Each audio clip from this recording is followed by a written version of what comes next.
ভোটের মুখে সন্দেশখালীতে বিজেপিতে বড় ভাঙন, কর্মী সমর্থকদের নিয়ে 50 জন নেতৃত্ব বিজেপি তৃণমূলে যোগ দিল। 2026 সালের ভোটে বড় সাফল্য বলে মনে করছে তৃণমূল।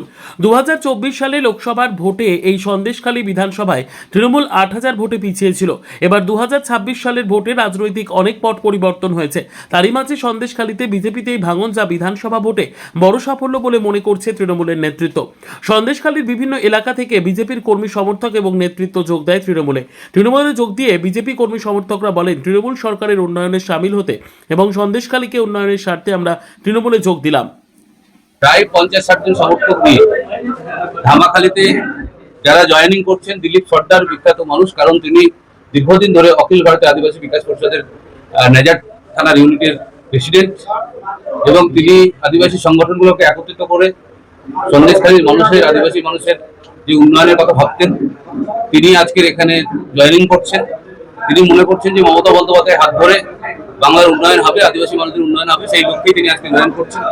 এখানে ভোলানাথ গিরি, উনিও খুব ভালো সংগঠক, যারা আজকের তৃণমূল কংগ্রেসের ভালোবেসে মমতা বন্দ্যোপাধ্যায়ের দিকে তাকিয়ে ঝর্ণা সর্দারকে জেতানোর সমর্থনে তারা জয়েন করছেন। সুশান্ত সর্দার ভালো ফুটবলার ছিল একসময় এবং বিভিন্ন সামাজিক কাজের সঙ্গে যুক্ত থাকেন।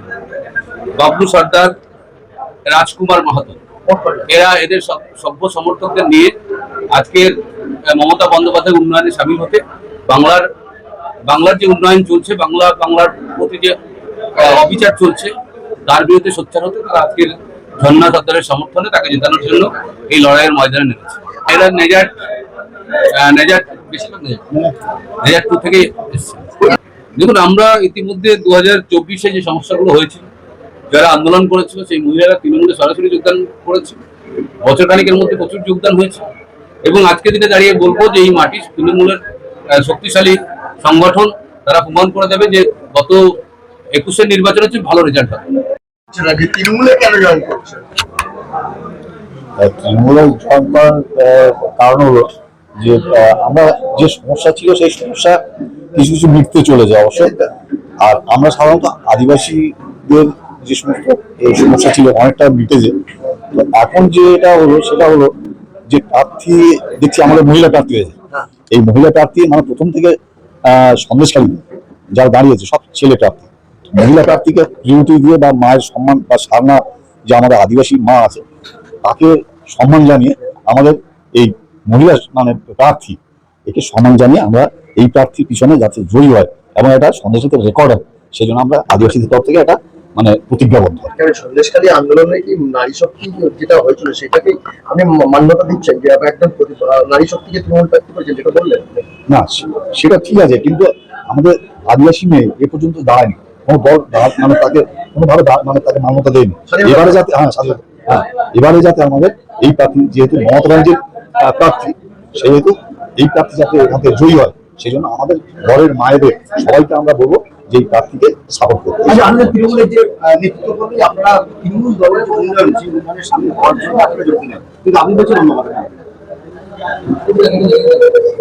উন্নয়ন তো হচ্ছে, উন্নয়ন হচ্ছে। আমরা সারনা কোডের ব্যাপার, যেটা আদিবাসীদের একটা ধর্মীয় কোড আছে, সেই কোডের ব্যাপারে দিদি কিন্তু অলরেডি দিল্লিতে লিখেছেন 2 বার, কিন্তু সারনা কোড এবং আরো অনেক স্টেট লিখেছে, কিন্তু সেখানে কিন্তু সেই ফাইল দিল্লিতে অমিত শাহ দপ্তরে আটকে আছে, সেখান থেকে সেন্সাস দপ্তরে পাঠিয়েছে। এটা একটা তারা মানে খেলছে যাতে ডিলেই করতে পারে। অলরেডি মোহন ভাগবত বলেছে যে আদিবাসী এবং সনাতনী এক নাকি, যদি এক হয় তাহলে আদিবাসী ধর্মীয় কোডটা এরা পাবেন, কখনোই পাবেন যত আন্দোলন করুক। আমি যেটা দেখি আমার কাছে রেকর্ড আছে, রেকর্ডে আমি কথা বলছি যে এই কোডটা যাতে দেয়, সেই জন্য আমাদের শুধু সন্দেশখালী নয়, সারা পশ্চিমবাংলায় যারা আদিবাসী মানুষ আছে সারনা কোডের ব্যাপারে যাতে দ্রুত দেয়, সেই জন্য সবাইকে এইখানটা মানে এই তৃণমূলকে ভোট দেওয়ার দরকার আছে। না, আমাকে কোনো, আমি নিজের স্বাধীনতার পরে কি কোনো মহিলা? হ্যাঁ, স্বাধীনতার পরে আমাদের সন্দেশে এই মহিলা প্রাপ্তি হয়েছে, এটা রেকর্ডে আমার মানে মহাত্মাজির সঠিক সিদ্ধান্ত। আমার নাম দিলীপ কুমার সর্দার।